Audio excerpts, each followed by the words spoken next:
Happy Friday, and welcome to another episode of From the Honeycomb, a podcast that creates a spark of positive energy in your home to design, architecture, yoga, meditation, and travel.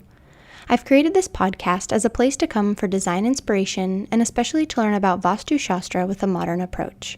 I'm your host, Katerina and welcome to From the Honeycomb.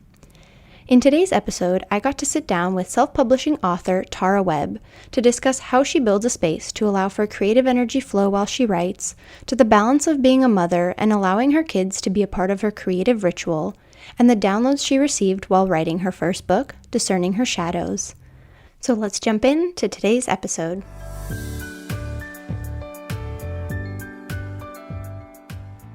So hello everyone, welcome to another episode of From the Honeycomb. I have a very exciting guest today, so please welcome the creative businesswoman, author of Discerning Her Shadows, mother of 4 boys, and co-host of Weaving Magic podcast, Tara Webb. That sounds when you say that. It's a lot. You are quite a busy woman, and so I'm so excited to hear about how you create a creative space in your home with just so much going on. You have a second book you're working on that comes out in June. Yes, crossing fingers. Correct. Well, good. And so you have a lot going on, so I can't wait to dive into this episode to talk about your creative process.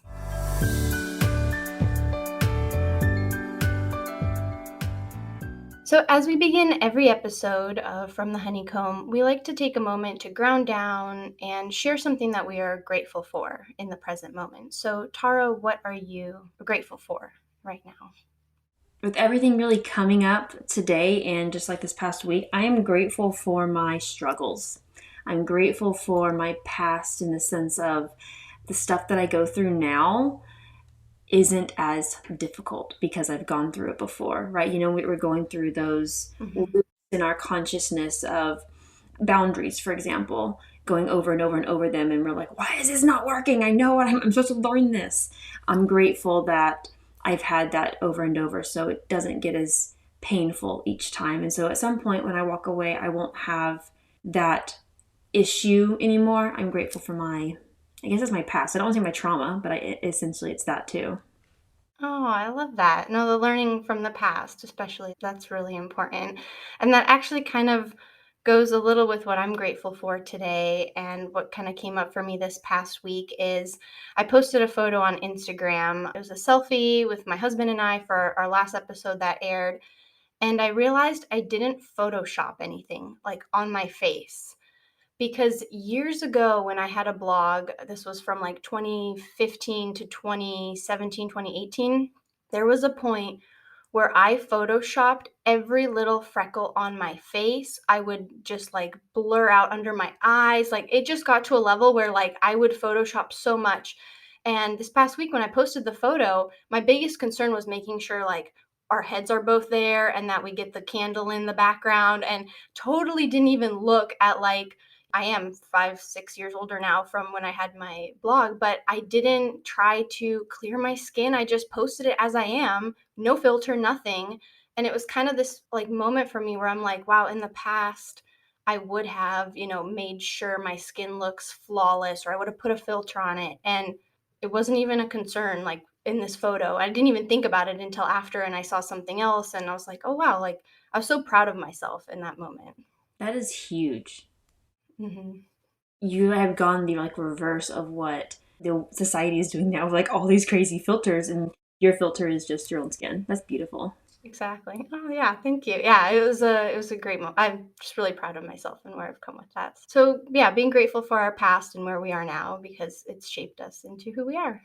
Mm-hmm. And I think that really also goes into the topic that we're going to be talking about today too, because I used to be a perfectionist, and so that's also shaped how I've had to really. Well, that's perfect. Well, good.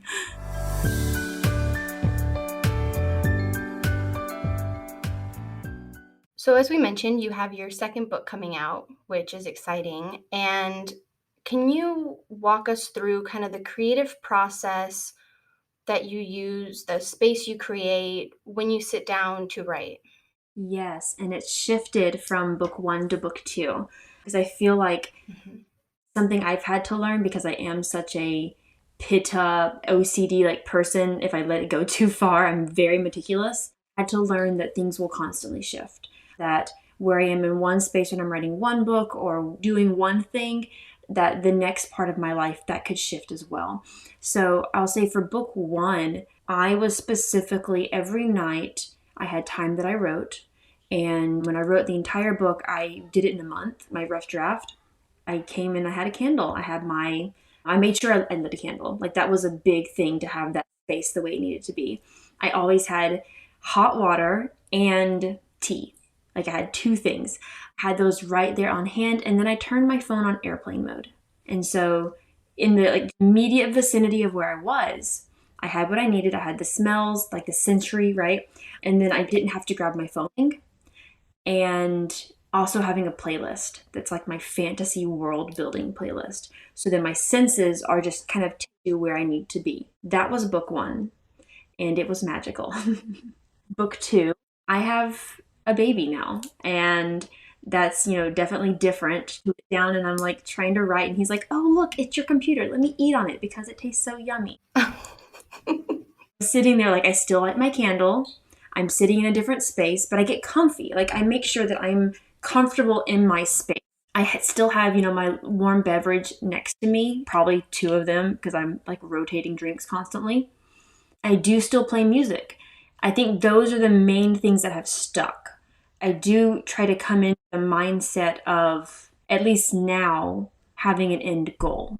Where would I like to, but not getting stuck on that, because we tend to get caught up on, if it doesn't go this way, then I'm not finished, right? I'm not going to be able to do the thing. It stops us. And so I have an end goal that I would like, but then I release it if it doesn't work because my 9-month-old is hungry or tired and I have to just put the computer aside. So that's what I try to create is I typically have those, I would say, I guess that's what, four things that I have on hand all the time. I try to write and create that space.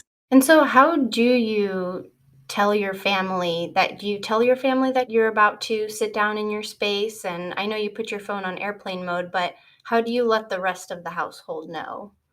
Or do they know that now mom's in her space, this is her time? So when I come into my yoga room, my office, I do say, Mhm. I'm in here, like coming in to be on this with you. I'm on a podcast. Mhm. If you're going to complain, you're Mhm. next to mine. Please do not come running and yelling and screaming. And my older boys are really good about that. And so when I'm in this room, they do know for the most part. Like, this is mom's space and the door's closed. She has something going on. For the most part, they try to listen. It doesn't always mean it's going to happen, because kids are kids. As far as like being in my bedroom, because that's where I am when I'm currently writing book two, I do that because I have my little one on the ground in front of me and I can close the door so he doesn't, Mm. eat everything or fall. Right. Like it's a safe space for him. So I have, and so Mhm. I'm still bombarded in some ways, but I just talk with my kids in a respectful manner of, I'm working on this. I see that you need something. Give me a moment to finish what I am doing and I will come help you. Or Mhm. you have a dad. Yes, that's true. The partnership there, Yes, for entirely. sure. And so it's interesting you say that you do a lot of the creative writing at home. Did you ever try to go to like a cafe or go outside? Yes. When I first started writing book two, my husband was deployed and I was living with my mom and had only 3 kids. And I was going through chapter summaries and writing all of those. And because I needed that space, because I needed time away to be able to really focus on myself, I took it at coffee shops. I took it at, wherever I could. As I was, even going in through doing the rough draft of book one, I would sit outside with my iPad and edit my book on my iPad while watching my boys play. That's more difficult now because I do have like, oh, there's dirt and rocks. Right. How old are your boys? My boys are 8, I think 6, and 4. And then my youngest is 9 months. We just had a birthday, so I had to think. I'm one of those moms. Wow. So that's a lot of age groups to take care of, but it is important that, and I love that you do find that space and you include them in the conversation. Just going back to when you do go to your office, you set the boundaries with them, which is so important, and they know that this is your space, which I think is beautiful that you have that communication with them. It's needed because, kids thrive on boundaries, just like we do. We don't realize how important they are. And with my boys, they also know that before coming into my yoga room, they have to ask, Mom, can I come in? Because it's not only my yoga room, my computer's in here where I, write, where I do my podcast. I also have Harry Potter Legos in here that are very important special to me because I never did that as a child. So and I also have my altar in here. I have, my witchy stuff. And so this room is just an embodiment of like all of me. And if they want to come in, they have to be able to do so respectfully and not just like touching things without asking. So we've really instilled that respect within them of like coming into our space. They're still kids. They still forget. And biggest thing I have to remind myself is, they're little humans too. And for them, they just want to be with us.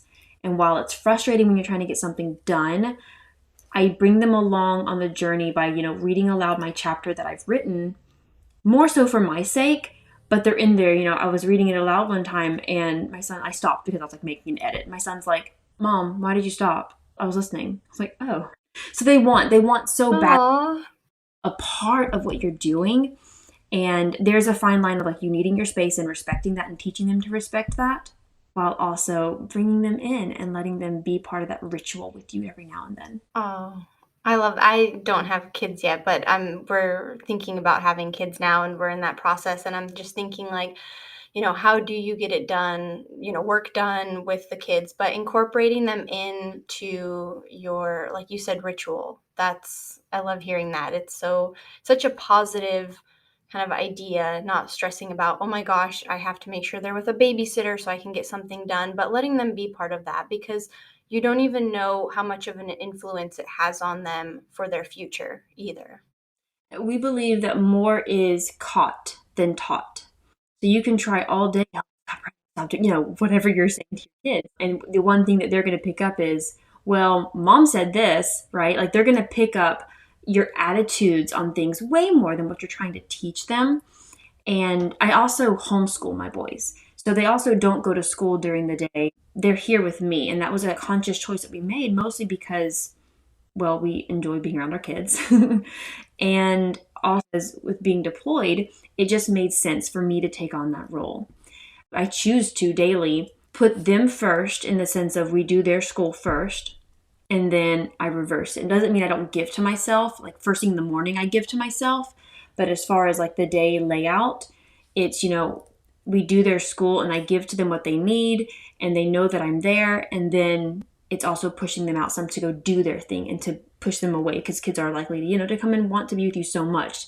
And also, as I said earlier, I'm so much of an OCD person in some ways. I can nitpick so much. And, I'll hear them fighting in the other room and I'm like, stop, just be nice to your brother. Like that's your immediate inclination. You're giving attention to that negative, right? Versus give attention to the positive. Kids are only going to get attention when they're doing something quote unquote bad. When they're doing something annoying, they're going to more often. So I've stopped in some ways intervening on certain places. When they're fighting, I let them handle it. And if they come to me, it's, hey, why don't you go talk to your brother about that? I'm really sorry that happened. And that releases a lot of that that's control from my mind so that when I'm able to create, I'm not like having to have that ear out as moms do, that ear out for what are they doing? What's going on? Oh, Hmm. noise. Like that's where your brain's going to go as a mom. It's quiet, those kinds of things. It helped me in the long run because I was able to step away, but then give them when they needed. Hmm. No, and I like how you let them work out their conflicts amongst themselves as well. And that brings me to a question I was thinking about is how do you also, in your creative process and when you're working, when you get stuck or you're stuck, how do you move past that? Mm, that's such a good question because I feel like a lot in the writing community, we hear, writer's block. Hmm. And I believe writer's block, in my personal opinion, writer's block, I think, comes from not giving yourself those breaks. Because whenever you go into nature, when you go into active rest, in the sense of like, this is intentional rest, I'm sitting here making sure I enjoy my time. When you go into that, the creative processes just flow. And so when I'm feeling stuck, I go outside or I turn on music really loud and sing and just dance. And my kids look at me like I'm crazy for 5 seconds and then they sing with me. We shake it out. We will move our root chakras around and just kind of get out all that extra that's just a lot. And sometimes I'll cry because if I'm stuck, it's not always because the book is stuck, it's because I have emotional things that are stuck inside of me. And I can't focus on what I need to focus on if my mind is running in circles trying to solve something that, shouldn't be solved, that I just need to feel instead. And so I'll allow myself to just be in that anger or that sadness and accept that, it doesn't have to have a purpose at this moment. And then once I do those things, I typically come back way more refreshed, more excited to go after what I'm wanting to do. Hmm. I think those breaks are so important. That's so true, is taking a break and just giving yourself that space is so important. Coming back to the altar you mentioned, I have an altar too. I would love to hear what is on your altar. So on my altar right now, I have we have a spot that's for our money, and that's where we show our money to the boys. And whenever they want to go buy something, we actually, my husband pays for it with his card and they put the money back on the altar. And so this is meant to get the flow of abundance going. We have that relationship, a relationship with abundance. And so it's the constant of like taking it off or putting back on, taking off, and so that it's not stagnant at any point. I have some ritual water up there that's in a container that was like moon water that has crystals underneath it, synced up with the moon. I have, a candle and some womb tea that someone made me that's just sitting on my altar. I have a statue of the spring goddess, just the idea of the spring goddess. I have a sand bowl that I put my Palo Santo in whenever I extinguish it, and lots of crystals. Just a bunch of like little random things like that. And I typically also, and I also have I bought some herbal cigarettes from Anima Mundi because I wanted to try those. I've Oh. never really smoked before or anything. And I just wanted to try it. And I tried one of them and I actually really like them. But I have them on my altar because that's for ritual. That's for that time. Hmm. What I typically also like to have on my altar is, what's going on in the season. So, if it is fall. So, yeah, on that, I have things that I actually put from nature and things that I find outside. And recently, I've been connecting with the deity Odin. And that's really weird to connect with a deity because it's not something I ever intended when I reclaimed the word witch. And especially coming from a Christian background, that's not something you do. But I noticed that Odin popped up in my first book before I even had connected with him. And in ways like the village, Tuka village, actually in Finnish means ash. And if you, go through my book, Mm. you realize that actually is really huge for it to mean ash. Varho, which is another place in my book, I think that one means shadows or something like that. And these are words that I thought I made up. They just kind of popped up out of nowhere in my head. And when a friend of mine was reading it and she was like, "Oh, do you know that in Finnish they mean this?" And I was like, "No, no idea." And, they're very connected to neurology. And so that just kind of was a few examples among many of Odin, that energy of the All Father who creates and, is a storyteller and that kind of stuff. And that's an example of where he's been and kind of how I want to start bringing him in. So when I move into my new space, I will add stuff for Odin, like have a space for Odin.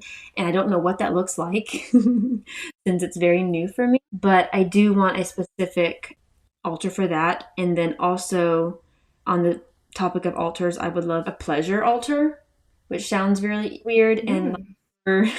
like, super out there, but I feel like it's just important to have things that make you feel comfortable and sensual just for yourself. Doesn't have Mhm. just so like I'm embodying who I want to be, this goddess that I want to step into.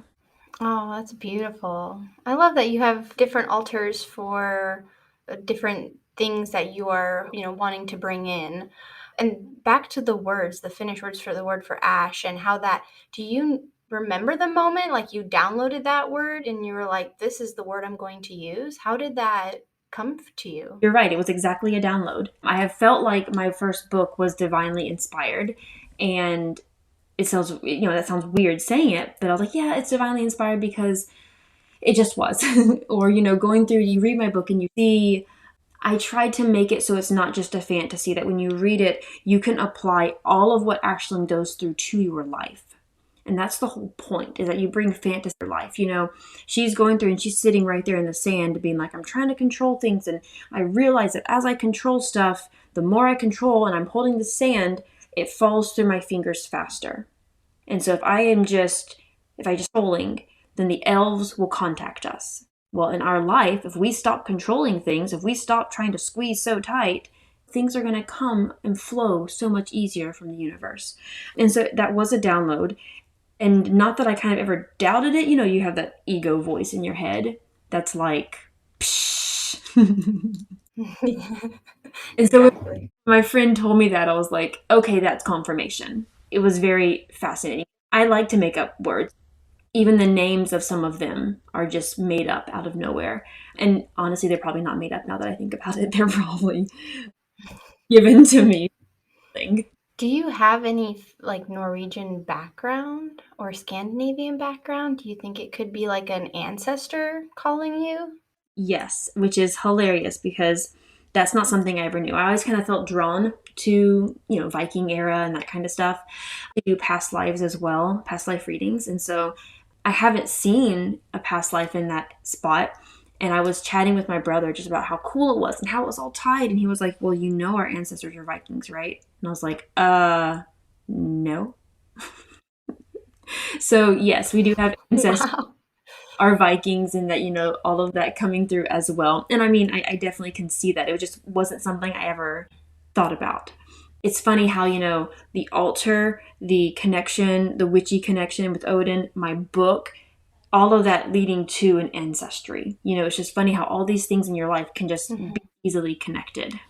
No, absolutely. Oh, that's amazing. So yeah, I feel like it must have been an ancestral download up there, I guess if we could categorize it as that. Oh, that's beautiful. And so I would say for book two, I may, be intentionally putting more of those notes into it now that I like more about it. But yeah, book two is called Disparaging Her Hope, and it's supposed to be coming out in June, but that's where I start to give myself grace on, I'm feeling the rush to get it done, but who's doing that? That's me. I'm putting pressure on myself, and pressure is good, but also not needed if it's causing too much stress, right? And so this is my book. I'm self publishing, so I get to decide what that looks like. At the moment, it looks like June, and after we move, it may not.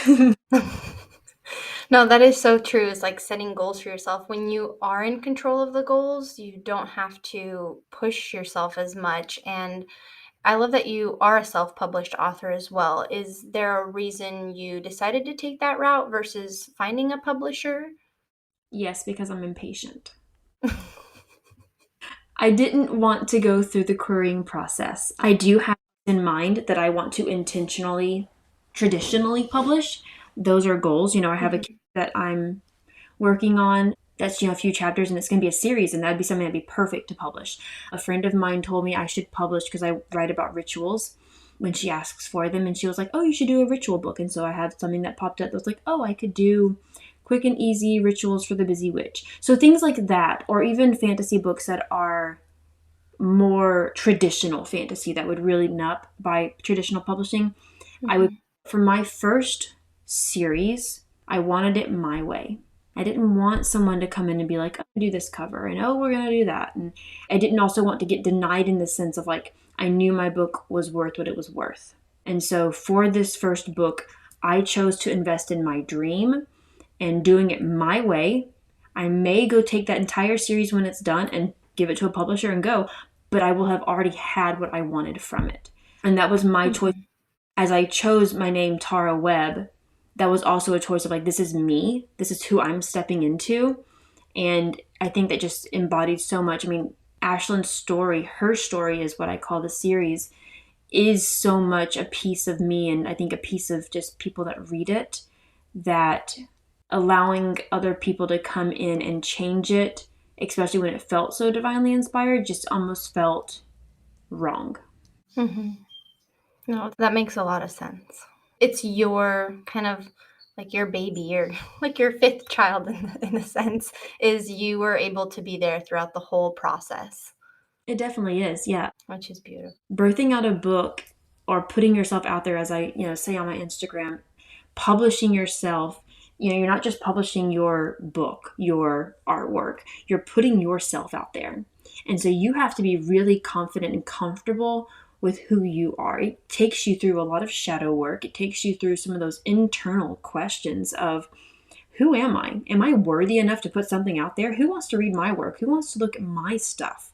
What if they don't like it? What if they think I suck? Like, you have to look at all of that, and in the end, come to the realization it doesn't matter. You do it for you. And so Mhm. that's kind of where all of that was leading to as well, is just in the end, if no one buys these books because I self-published, I'm okay with that because I'm doing it for me. And I wrote this because it needed to be written, and I just released it after that, right? Oh, that's so beautifully said, and I think how you about birthing the process of the book, it is you. So, I love that.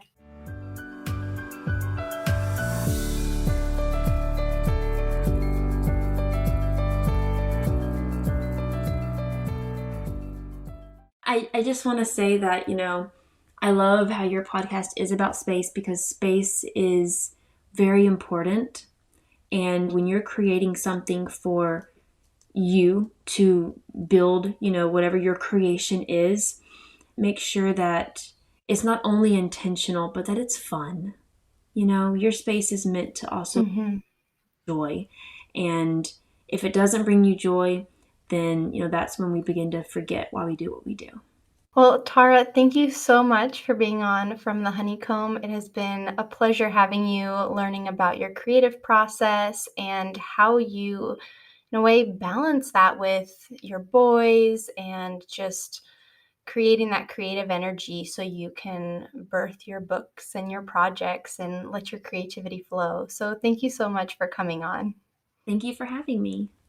Wow, what a creative episode. It was amazing to hear about Tara's creative process, the balance of being a mother, and how she lets her kids be a part of her creative ritual, which I thought was so beautiful to hear.